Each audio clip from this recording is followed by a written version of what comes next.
স্কুলের অনেক বই দেখবেন প্রত্যেক 5 বছর পর পর সংস্কার হয়, চেঞ্জ হয়।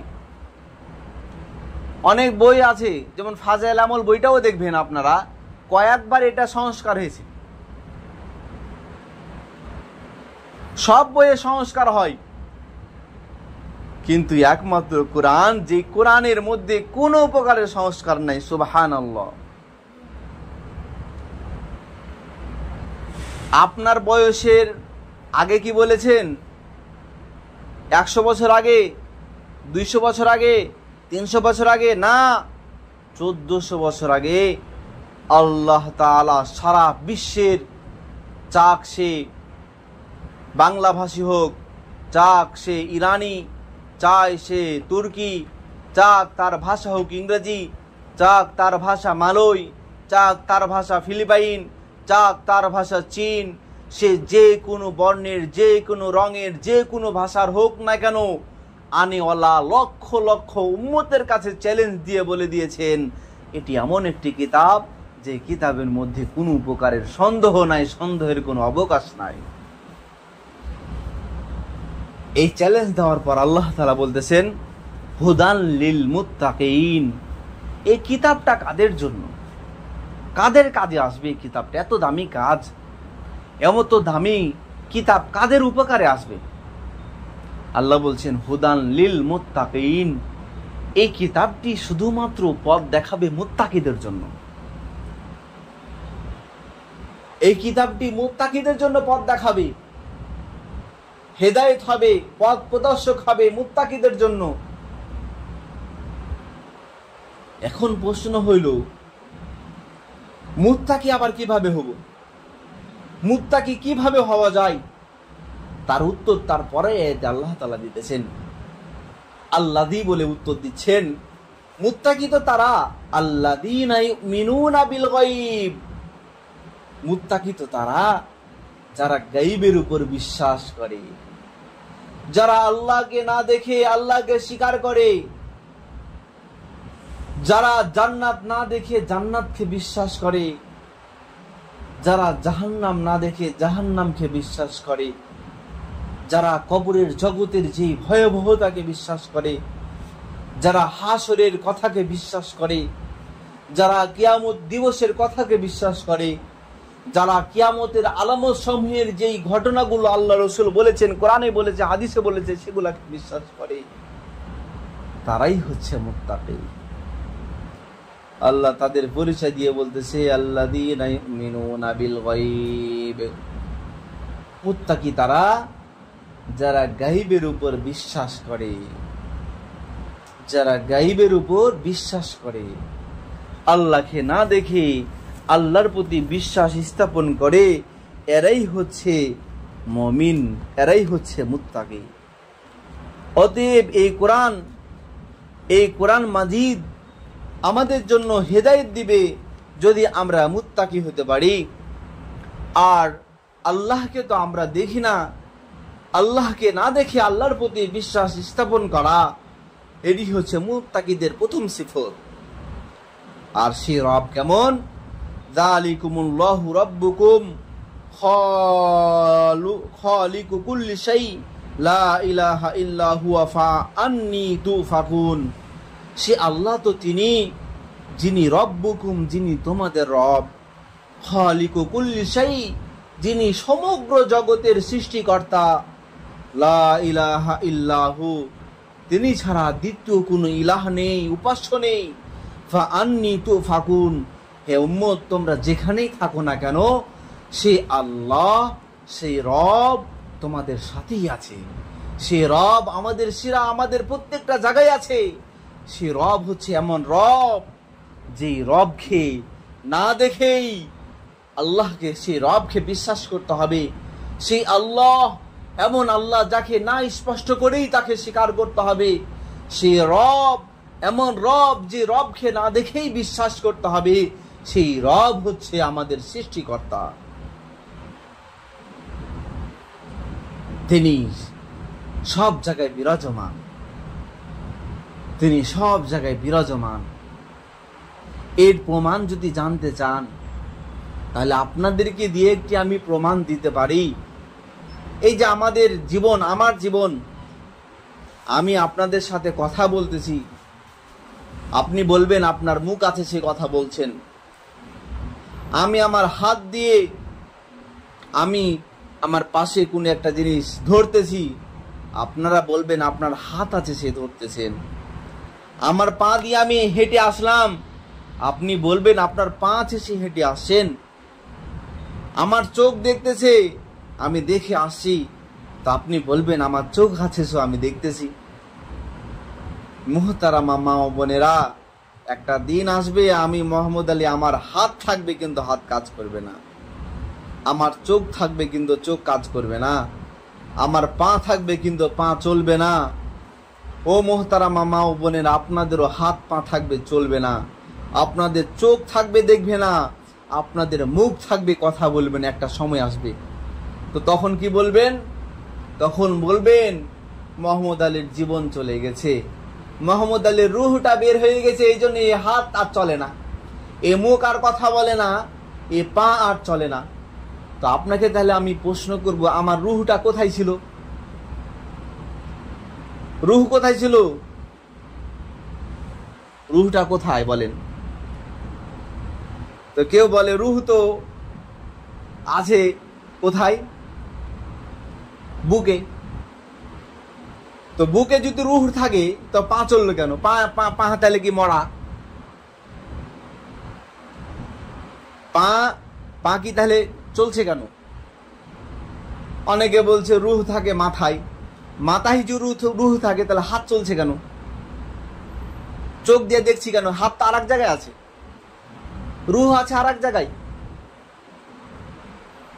রুহ আছে যদি এক জায়গায় থাকতো তাহলে তো আর এক জায়গায় চলতো না। কিন্তু ওলামায়ে কেরামগণ বলতেছে না, রুহ এমন একটা জিনিস যে রুহটা শুধু আল্লাহর একটা হুকুম। কুলির রুহ, আল্লাহ বলছেন কুলির রুহ, হে নবী কিছু লোক আসবে আপনাকে, তারা বলবে রুহ কি? কুলির রুহ, হে নবী আপনি বলে দেন রুহ মিন আমরিল্লাহ, জীবন রুহ এটা এমন একটা জিনিস যেটা আল্লাহর হুকুম শুধু। অতএব ওলামায়ে কেরামগণ বলেন এই রুহটা নির্দিষ্ট ভাবে কোনো জায়গা নাই কিন্তু দেখা যাবে না। রুহটা নির্দিষ্ট ভাবে আমার পায়ে নাই কিন্তু পায়ে দেখতে পাবেন না যে আমার পায়ে রুহ আছে। নির্দিষ্ট ভাবে এই রুহটা আমার হাতে দেখতে পারবেন না। আপনার হাতটা লড়ান, কিন্তু আপনার হাতে কি রুহ আছে? কিন্তু ওই হাতের মধ্যেও রুহ আছে, এই জন্য আপনি হাতটা লড়াইতে পারছেন। আপনার চোখে, এই যে চোখ দিয়ে দেখছেন, এই চোখের মধ্যে রুহ আছে কিন্তু রুহ দেখতে পারবেন না। আপনার মুখ দিয়ে কথা বলছেন, এই মুখের মধ্যে রুহ আছে কিন্তু এই রুহ দেখতে পারবেন না। রুহ কোন স্থান নাই, এই রুহটা হচ্ছে আল্লাহরই একটা হুকুম। বলে রুহ, হে নবী বলে দেন রুহ মিন আমরিল্লাহ, আল্লাহর একটা হুকুম এটা। তো আমি যদি কালকে আমার জীবন চলে যায়, আমার রুহ চলে যায়, তো বলবেন মৃত, আমার রুহটা বের হয়ে গেল মুখ থেকে। না, এই রুহটা দেখা যাবে না কিন্তু এই সব জায়গায় কাজ করবে। এই রুহটা আল্লাহরই একটা নিয়ামত। তো এই নিয়ামতের উদ্দেশ্য হচ্ছে আল্লাহ। আল্লাহকে ডানে দেখবেন না, বামে দেখতে পাবেন না, পিছনে দেখতে পাবেন না, সামনে দেখতে পাবেন না। আল্লাহকে রূহ, আল্লাহ এমন একটি জাত যে সত্তা, আপনার রক্তের শিরা উপশিরাও দেখতে পাবেন না, কিন্তু সে সারা বিশ্বকে পরিচালনা করছে। আপনার রগকে, আপনার রক্তকে, আপনার শ্বাস প্রশ্বাসকে, আপনার চোখের দৃষ্টিকে, আপনার হাতের শক্তিকে, আপনার পায়ের শক্তিকে, আপনার পঞ্চেন্দ্রিয়ের শক্তিকে সেই মহান রব বিরাজমান রয়েছেন সব জায়গায়, তিনি চালাচ্ছেন। কিন্তু যেমন ভাবে রূহকে দেখা যায় না, সে মহানকে না দেখেও বিশ্বাস করতে হবে, সে মহান আল্লাহকেও সেভাবে না দেখেও বিশ্বাস করতে হবে। এটাই হচ্ছে মুত্তাকির পরিচয়। মুত্তাকিতে সে আল্লাযীনা ইউমিনুনা বিল গায়ব, মুত্তাকি তো সে যে না দেখে বিশ্বাস করবে মহান রবকে। মুত্তাকি তো সে যে আল্লাহকে না দেখে বিশ্বাস করবে, সেই হচ্ছে মুত্তাকি। কুল্লু মান আলাইহা ফান, সে মহান রব তো তিনি যার উপর সব কিছুই, এ দুনিয়াতে সব ধ্বংস হয়ে যাবে, সব চলে যাবে, সব কিছু চলে যাবে। ওয়ায়াবকা ওয়াজহু রাব্বিকা যুল জালালি ওয়াল ইকরাম, শুধুমাত্র মহান রবের, ওয়ায়াবকা, বাকি থাকবে শুধুমাত্র এই মহা জগতের মধ্যে চাঁদ, সূর্য, গ্রহ, উপগ্রহ, মিল্কি ওয়ে, গ্যালাক্সি, সাতটাবুক জমিন, সাতটাবুক আসমান, এসব কিছু ধ্বংস হয়ে যাবে। ওয়ায়াবকা, শুধু বাকি থাকবে ওয়াজহু রব্বিকা, তোমাদের রবের সেই স্রষ্টা, সেই রব শুধুমাত্র বাকি থাকবে। যুল জালালি ওয়াল ইকরাম, যিনি মহা সম্মানী এবং জালালতওয়ালা, সে মহান রবই শুধুমাত্র এই দুনিয়াতে বেঁচে থাকবে। এই দুনিয়াতে আল্লাহ তাআলারই সমস্ত ক্ষমতা থাকবে, আর কাউরির ক্ষমতা থাকবে না। ফাইনামা তুওয়াল্লু ফাসাম্মা ওয়াজহুল্লাহ, তুমি যেদিকেই যাও না কেন, আমরা যেদিকে যাই না কেন, আমরা যেই পথেই যাই না কেন, যেই অন্ধকারে ঢুকে যাই না কেন, তো আজকেই ঘরের দরজা লাগাও কেন রে? আরে লাগাও লাগাও, পাশে মা আছে তো মা আছে তো কি হয়েছে? আরে মা শুনবে, ঘরের দরজাটা লাগাও। বাবা আছে, আব্বা আছে, যেমন আমার আব্বা বাড়িতে গেলে এখন আমরা ভয় পাই, যদি আমরা বড় হয়ে গেছি তো আব্বা চলে আসছে সবাই চুপ, আমরা সব ভাই বোন চুপ চুপ, মানে আওয়াজ করা যাবে না। তো এরকম কেন আব্বা আসছে লাগাও, তো দরজা লাগায়া অন্ধকারের মধ্যে এখন মোবাইল টিপা গেম খেলতেছে, ছোট ছোট বাচ্চারা গেম খেলতেছে। তো হয়তো আর বাপ দেখলো না, আর মা দেখলো না, কিন্তু তুমি ফাআইনামা তাকুনু, তুমি যেখানে থাকো না কেন, ফাসাম্মা ওয়াজহুল্লাহ, ফাআইনামা তাকুনু, তুমি যেখানেই থাকো না কেন, ফাসাম্মা ওয়াজহুল্লাহ, সেখানেই আল্লাহর দৃষ্টি রয়েছে, সেখানেই আল্লাহর চোখ রয়েছে। অতএব মুহতারামা মা ও বোনেরা, আমরা যেখানেই থাকি না কেন, যদি মনে মনে গায়েবকে বিশ্বাস করি আল্লাহ আমার সাথে রয়েছে, আল্লাহ আমাকে দেখছে, তা আমি শত অন্ধকারের মধ্যে গেলেও, আমি অনেক কালো অন্ধকারের মধ্যে গেলেও আল্লাহর নাফরমানি করব না, আমি গুনাহের মধ্যে লিপ্ত হব না, আমি আমার জীবনকে আমি গুনাহমুক্ত রাখার চেষ্টা করব। আর এই গুনাহমুক্ত রাখার জন্য সবচাইতে বড় যেই বিষয়টি হচ্ছে সেটি হচ্ছে আল্লাহকে বিশ্বাস করা, গায়েবকে বিশ্বাস করা। কারণ আল্লাহর ভয় যদি থাকে তা আমি গুনাহ করব, গুনাহ থেকে বেঁচে থাকার চেষ্টা করব। আর আল্লাহর ভয় যদি না থাকে তাহলে আমি আমার মতো করে এই যে আলোচনা শুনলাম, বাড়িতে গিয়ে আবার টিভি জুড়ে দিলাম, বাস শুরু করলাম এটা ওটা দেখা, তা আমার গুনাহ হওয়া শুরু হয়ে গেল। এই জন্য মুহতারাম মা ও বোনেরা, আমাদেরকে গায়েবের উপর বিশ্বাস করতে হবে। তা আমি যেটা বলতেছিলাম, আমাদের ঈমানের পর সর্বপ্রথম সবচেয়ে দামি যে ইবাদতটা হচ্ছে সেটা কি? যালিকাল কিতাব লা রাইবা ফিহি হুদাল লিল মুত্তাকিন আল্লাযীনা ইউমিনুনা বিল গায়ব। মুত্তাকিদের জন্য এই কিতাবটি, মুত্তাকিদের জন্য হুদাল লিল মুত্তাকিন, মুত্তাকিদের জন্য এই কিতাবটি হেদায়েত স্বরূপ পথ দেখাবে। মুত্তাকি কারা? আল্লাযীনা ইউমিনুনা বিল গায়ব, মুত্তাকি তারা যারা গায়বের উপর বিশ্বাস করে। এরপরে একটা আমলের কথা আল্লাহ বলছেন প্রথমে, সেটা কি? ওয়ায়ুকিমুনাস সালাহ, নামাজ আদায় করে। তাহলে কালিমার পর, বিশ্বাসের পর, ঈমানের পর সবচেয়ে বড় ইবাদত হচ্ছে, সবচেয়ে বড় আমল হচ্ছে নামাজ। সবচেয়ে বড় আমল কি? নামাজ। এই জন্য মুহতারাম মা ও বোনেরা, 5 ওয়াক্ত নামাজ গুরুত্বের সাথে আদায় করা। পুরুষ যারা আছে আপনাদের ঘরে, আপনাদের ছেলেরা আছে, আপনাদের স্বামীরা আছে, আপনাদের বাবারা আছে, তো আজান দিল আপনারা দ্বিতীয় আজান দিবেন। দ্বিতীয় আজান মানে এলান করবেন, দাওয়াত দিবেন। এই যে দাওয়াত দিল আপনারা সব পাবেন। হ্যাঁ, এই যে জামা নেন, হ্যাঁ এই যে টুপি নেন, এই যে অজুর পানি নেন, আজান দিয়ে দিয়েছে, তা আপনারা একটি ইকরাম করেন, সে নামাজে চলে যাবে, সে নামাজ পড়বে, আপনি সব পেয়ে যাবেন বসে থেকে। হুজুর আকরাম সাল্লাল্লাহু আলাইহি ওয়াসাল্লামকে প্রশ্ন করা হলো যে মেয়েরাও কি জিহাদের সব পাবে? হ্যাঁ, মেয়েরাও জিহাদের সব পাবে। কিভাবে?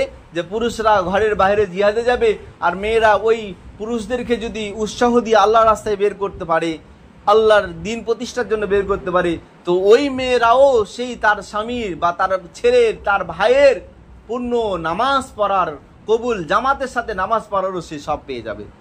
আপনারা তো 5 ওয়াক্ত নামাজ জামাতের সাথে আদায় করার অনেক সব, সে সবও আপনারা পাবেন। খালি আপনার ভাইকে বা আপনার স্বামীকে, আপনার ছেলেকে ঘর থেকে নামাজের সময় বের করে জামাতের সাথে নামাজ পড়ার ব্যবস্থা করে দেন।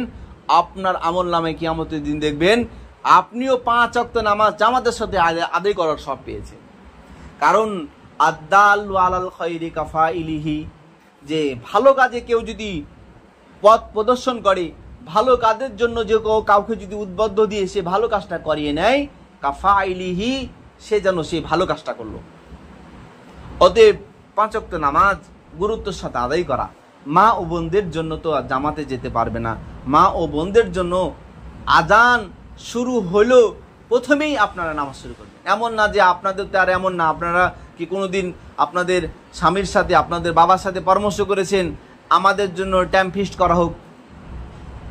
আমার জানা মতে কোনো মেয়েরা এ পর্যন্ত বলেইনি, ভয়ই পাবে টাইম ফিক্সড করবে। এমনি তো কাজ শেষ করতে পারি না, রান্নাঘরে এতগুলা পাতিল ধুইতে হবে, এতগুলা রান্না করতে হবে, টাইম আবার ফিক্সড। আমাদের তাও একটা টাইম আছে, টাইমের মধ্যে আমাদের নামাজ পড়তে হয়, টাইমের মধ্যে যেতে হয়, কিন্তু আপনারা তো টাইম ঠিক করছেন না। কিন্তু না, টাইম ঠিক না করলেও অন্তত আউয়াল ওয়াক্তে নামাজ পড়া। আজান দিয়েছে, কাজটা রাখলেন, জায়নামাজ পড়লেন, ওযু করলেন, আউয়াল ওয়াক্তে নামাজ পড়ে এরপরে আপনি আপনার পরিবারের ছেলেদেরকে এখন আপনি নামাজে বের করার জন্য আপনি উৎসাহ হলেন, তাদেরকে নামাজের জন্য পাঠিয়ে দেন। কারণ আপনি নামাজ পড়লেন না, তারা তো যাবেন। আগে আপনি নামাজ পড়ে নেন, নামাজ পড়ে নিয়ে আপনি তাদের জামা গাঞ্জি বা তাদেরকে যতটুকু পারেন সেভাবে উৎসাহ দিয়ে আপনি মসজিদে তাদেরকে বের করে দেন। এই জন্য মা ও বোনদের জন্য ওলামায়ে কেরামগণ বলেন আউয়াল ওয়াক্তে নামাজ পড়া। আজান দিচ্ছে, নামাজ শুরু করে দেওয়া। আমরা এই আমলগুলো করার চেষ্টা করব। আর একটা বিষয় হচ্ছে 5 ওয়াক্ত নামাজ যে গুরুত্ব ইহতিমামের সাথে আদায় করবে, আল্লাহ তাকে 5টা পুরস্কারে পুরস্কৃত করবে। একটা হচ্ছে দুনিয়াতে তার রিজিকের অভাব দূর করে দিবে। দ্বিতীয় নম্বর হচ্ছে আল্লাহ তাআলা তার কবরের হিসাবকে সহজ করে দিবেন। তৃতীয় নম্বর হচ্ছে আল্লাহ তার হিসাবকে সহজ করে দিবেন। আল্লাহ তাকে বিনা হিসাবে জান্নাত দান করবেন। এরপরে হচ্ছে আল্লাহ তাকে পুলসিরাত বিজলির নাই পার করে দিবেন। এরপরে আল্লাহ তাআলা তাকে ডান হাতে আমল নামা দিবেন। 5 ওয়াক্ত নামাজ গুরুত্বের সাথে আদায় করলে কত সওয়াব, কত আজব। এই নামাজের মধ্যেই হচ্ছে সব কিছুর মগজ। সাহাবায়ে কেরামগণের বাড়িতে খাবার নেই, আল্লাহ রাসূল বলতেছে যাও নামাজ পড়ো। তো বাড়িতে যা দেখতেছে নামাজ পড়ে যা দেখতেছে খাবার আসে না, আবার নামাজ পড়ো, আবার নামাজ পড়ো। তো নামাজ পড়ো। আল্লাহ রাসূল সাল্লাল্লাহু আলাইহি সাল্লাম মৃত্যুর আগে সবচেয়ে বেশি শান্ত হয়েছে, মনটা তৃপ্ত পেয়েছে নামাজের আমল দেখে। এই নামাজের জন্য আল্লাহ রাসূল সাল্লাল্লাহু আলাইহি সাল্লাম অনেক কষ্ট করেছেন। এই জন্য নামাজের ব্যাপারে আমরা একটু যত্নশীল হব, নামাজটি আমরা গুরুত্বের সাথে আদায় করব তো ইনশাআল্লাহ আল্লাহ তাআলা আমাদেরকে কবুল করুন। এবং আমাদের নামাজগুলো অনেকের কাজা হয়ে গেছে। অনেক মা ও বোন আছেন নামাজ পড়তে পারেননি, অনেক সময় আছে রোজা রাখতে পারেননি, অসুস্থতার কারণে মা ও বোনদের রমজান মাসের অনেকের রোজা বাকি আছে। আপনারা একটু চিন্তা করেন, দেখবেন অনেকের রোজা বাকি আছে। রোজা তো ফরজ, আল্লাহ অসুস্থতার কারণে আল্লাহ তাআলা ছাড় দিয়েছেন, কিন্তু রোজা তো আদায় করতে হবে। এই জন্য রোজাগুলো আদায় করবেন। নামাজ যেগুলা কাজা আছে, নামাজগুলো আদায় করবেন। আমি বিশেষ করে আমার একটা আমল, সেটা হলো যখন আমি নামাজ পড়ি, অন্য সময় তো আর হয়তো জীবনে কোনো কাজা হয়েছে কিনা সেগুলো তো অন্য সময় পড়ার সময় নাই। এই জন্য ফরজ নামাজ পড়ে পরে সুন্নাত 2 রাকাত যদি থাকে 2 রাকাত, 4 রাকাত থাকলে 4 রাকাত, এরপরে আরো 2 রাকাত এক্সট্রা করে পড়ে ফেলি।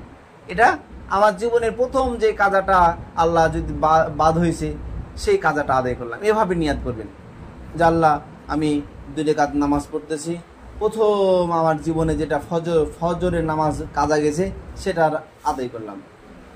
এরপরে আরো পরে যখন যে আসরের নামাজ পড়লেন, মাগরিবের নামাজ পড়লেন, মাগরিবের নামাজের পরপরই সুন্নাত পড়লেন। নফল যদি মনে করেন আপনার জীবনে কাজা মেলে আছে, অনেক কাজা নামাজ, তাহলে আপনি নফলের চাইতে আগে উমুমি কাজাগুলো আদায় করেন, উমুমি কাজাগুলো আগে আদায় করেন। এরপরে যদি সুযোগ পান তাহলে আপনি নফল নামাজ পড়েন। এই জন্য নফল নামাজ অজিব না, কিন্তু উমরি কাজা অজিব। যেগুলা নামাজ ছুটে গেছে আপনাদের জীবন, ওই নামাজগুলো আগে আদায় করেন। হ্যাঁ, যদি বিশ্বাস হয়ে যাক আলহামদুলিল্লাহ আমি মোটামুটি 1 বছর লাগাতার 5 ওয়াক্ত নামাজের সাথে সাথে 5টা করে পূর্বের জীবনের নামাজ পড়েছি। আমি কাজ করি কি, প্রত্যেক নামাজের আগে অথবা পড়ে ফেলি। এভাবে পড়তে পড়তে 1-2 বছর যদি লাগাতার পড়েন, আশা করি আপনার জীবনের উমরি কাজা পুরা হয়ে যাবে। 1-2 বছর পর থেকে তখন আপনি আবার নফল ইবাদত শুরু করেন। এটা আমাদের ওস্তাদ আমাদেরকে সিস্টেমটা বলে দিয়েছে। তো এভাবেও করতে পারেন। এই জন্য উমরি কাজাগুলো আদায় করা, সুন্নাতের পাবন্দি করা, অজিব নামাজগুলোর পাবন্দি করা, নফল নামাজ বেশি বেশি আদায় করার চেষ্টা করা, ইশরাকের নামাজ, আওয়াবিনের নামাজ, চাস্তের নামাজ, এই নামাজগুলো আদায় করা। যে কোনো বিপদে পড়লে বিপদের আগে, বিপদের পর 2 রাকাত নামাজ পড়ে আল্লাহর কাছে কান্নাকাটি করে সে বিপদ থেকে রেহাইয়ের জন্য দোয়া করা।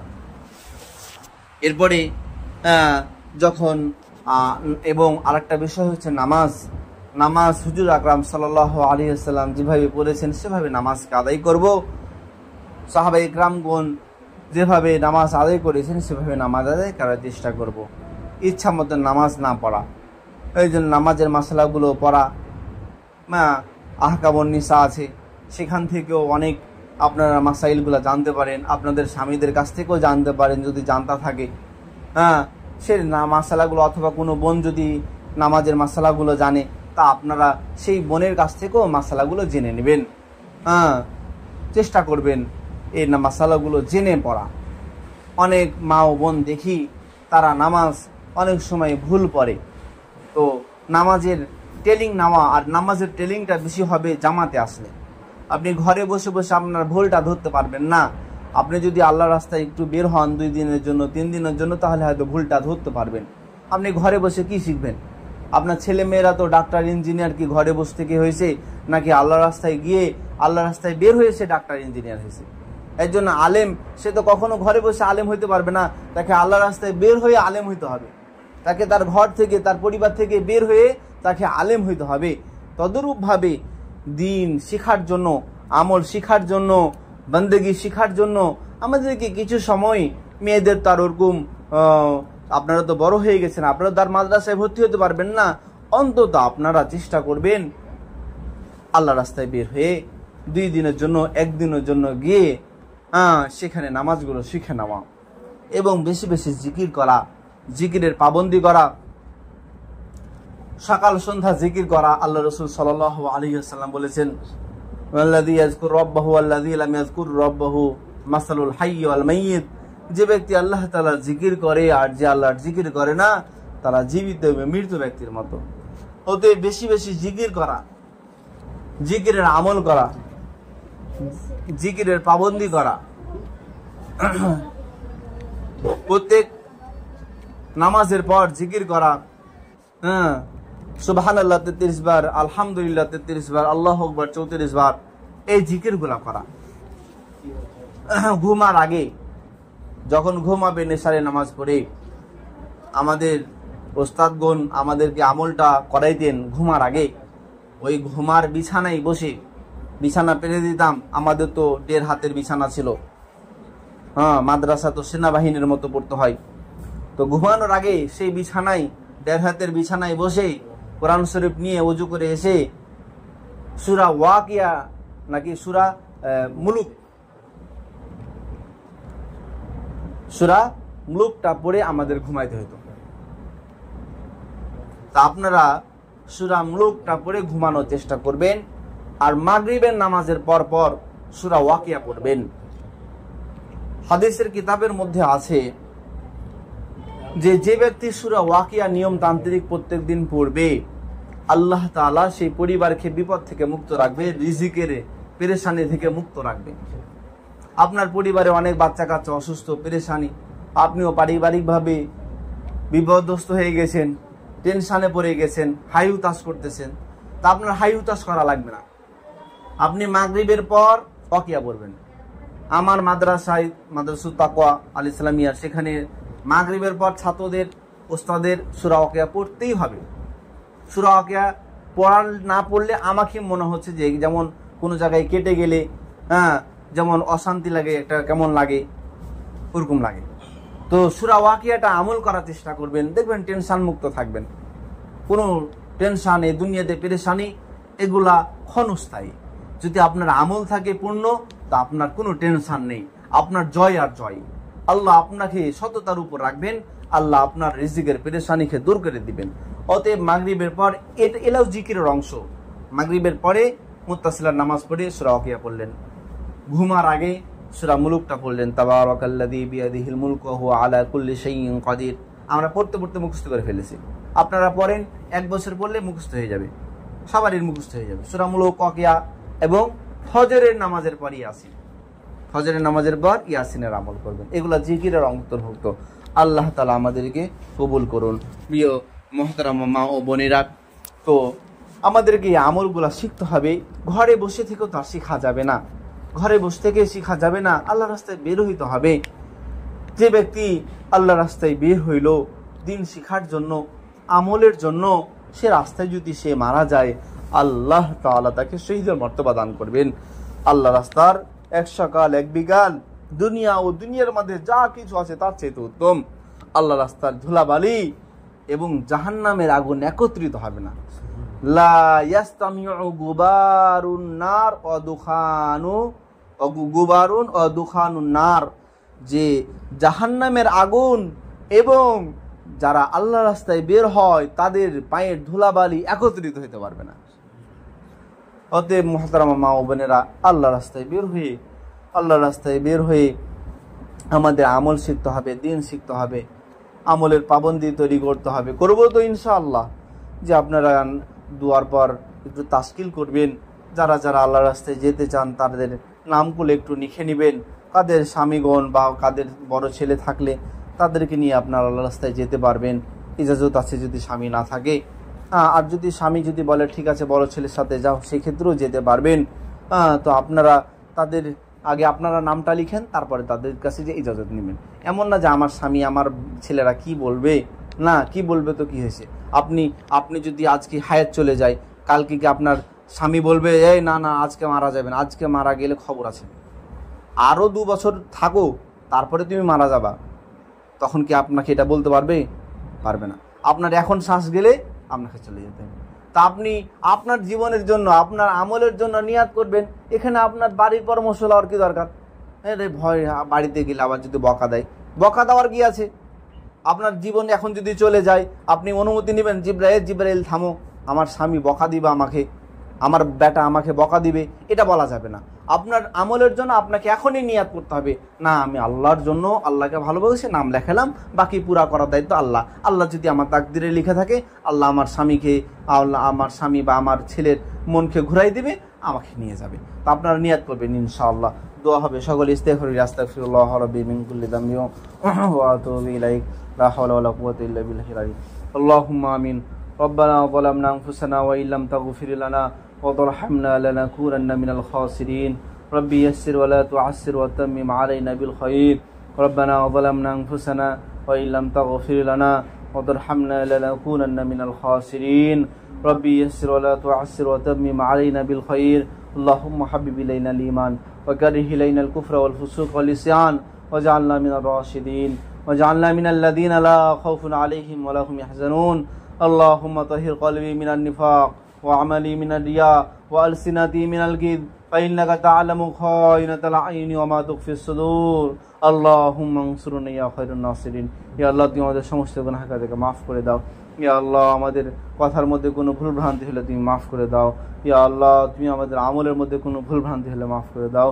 ইয়া আল্লাহ, আমাদের প্রকাশ্যে গোপনে আল্লাহ অনেক গুনাহ করে ফেলেছি, রাত্রে দিনে মাওলা, তুমি আমাদের গুনাহ খাতাগুলোকে মাফ করে দাও। ইয়া আল্লাহ, ইমানি মজলিসে আসছি মাওলা, তুমি আমাদেরকে ইমানকে বৃদ্ধি করে দাও। আল্লাহ, তোমার ভালোবাসা, তোমার মহাব্বত পয়দা করে দাও। ইয়া আল্লাহ, আমলের প্রতি আগ্রহ, যশ খাস পয়দা করে দাও। ইয়া আল্লাহ ফিতনাকারী ফিতনা থেকে হেফাজত করো মাওলা, শারারতকারী শারারত থেকে হেফাজত করো আল্লাহ। তুমি আসমানি বালা জমিনি বালা সকল বালা মুসিবত থেকে হেফাজত করো মাওলা। তুমি সারা বিশ্বের মুসলমানদেরকে হেফাজত করো মাওলা। তুমি হিদায়াতকে আম করে দাও ইয়া আল্লাহ। তুমি আমাদেরকে মুমিন মুত্তাকি হিসেবে কবুল করে নাও ইয়া আল্লাহ। সারা বিশ্বের মুসলমানদেরকে তুমি হেফাজত করো মাওলা। মাওলা সকলকে ঈমানওয়ালা বানায় দাও আল্লাহ, সকলকে দ্বীনওয়ালা বানায় দাও আল্লাহ। সকলের ঘরগুলোকে আল্লাহ তুমি জান্নাতি ঘর হিসেবে কবুল করে নাও আল্লাহ। সকলের ছেলে সন্তানদেরকে আল্লাহ সুস্থ করে দাও আল্লাহ, তাদেরকে দ্বীনওয়ালা বানায় দাও আল্লাহ। সকলের ছেলে সন্তানদেরকে ঈমানওয়ালা বানায় দাও, মুত্তাকিওয়ালা বানায় দাও আল্লাহ। তোমার রাস্তায় বেশি বেশি বের হইতে পারি মৃত্যুর আগে, সে তৌফিক দান করো মাওলা। সেই কবরের ঘরে যাওয়ার আগে মাওলা তোমার ঘরে যেন যেতে পারি, তোমার ইবাদতের জন্য ঘর থেকে বের হইতে পারি, সে তৌফিক দান করো মাওলা। মাওলা তুমি আমাদের অন্তরকে আল্লাহ, তুমি আমাদের অন্তরকে ঈমান দ্বারা পরিপূর্ণ করে দাও ইয়া আল্লাহ। তুমি আমাদের আমলের মধ্যে সঠিক নিয়াতের সাথে আমল করা তৌফিক দান করো মাওলা। তুমি কালিমাওয়ালা সকল ভাই বোনদেরকে কবুল করে নাও আল্লাহ। তুমি আমাদেরকে দাওয়াত ও তাবলীগের সাথে লেগে থাকা তৌফিক দান করো ইয়া আল্লাহ। এই কাজ করতে করতে মারা তৌফিক দান করো মাওলা, এই কাজের সাথে লেগে থাকার তৌফিক দান করো মাওলা। তুমি আমাদের সকলের মা ও বোনদের, সকল পুরুষদেরকে, সকল ছেলেদেরকে, সকল মেয়েদেরকেও আল্লাহ দিনমুখী বানিয়ে দাও আল্লাহ। আমাদের পেরেশানিকে দূর করে দাও আল্লাহ। বিপদ আপদ থেকে হেফাজত করো মাওলা। মাওলা আমাদের অনেকের মা নাই বাবা নাই আল্লাহ, সে অন্ধকার কবরে শাহীদ রয়েছে মাওলা। মাওলা তুমি আমাদের পিতা মাতাদেরকে মাফ করে দাও। আমাদের অনেকের ভাই বেরাদার আত্মীয় স্বজন অন্ধকার কবরে শাহীদ রয়েছে মাওলা, তুমি আমাদের সেই আত্মীয় স্বজনদেরকে মাফ করে দাও মাওলা। তাদের কবরখানাকে জান্নাতের বাগিচা হিসেবে কবুল করে নাও মাওলা। তুমি আমাদের দান সাদাকাগুলোকেও কবুল করে নাও ইয়া আল্লাহ। তোমার রাস্তায় খরচ করার যত আছে আল্লাহ মাওলা, এই দান সব কিছু সাদাকাগুলোকে কবুল করে নাও ইয়া আল্লাহ। তুমি আমাদেরকে কবুল করে নাও। সুবহান রাব্বিকা রাব্বিল ইজ্জাতি আম্মা ইয়াসিফুন, আসসালামু আলাল মুরসালিন, আলহামদুলিল্লাহি রাব্বিল আলামিন।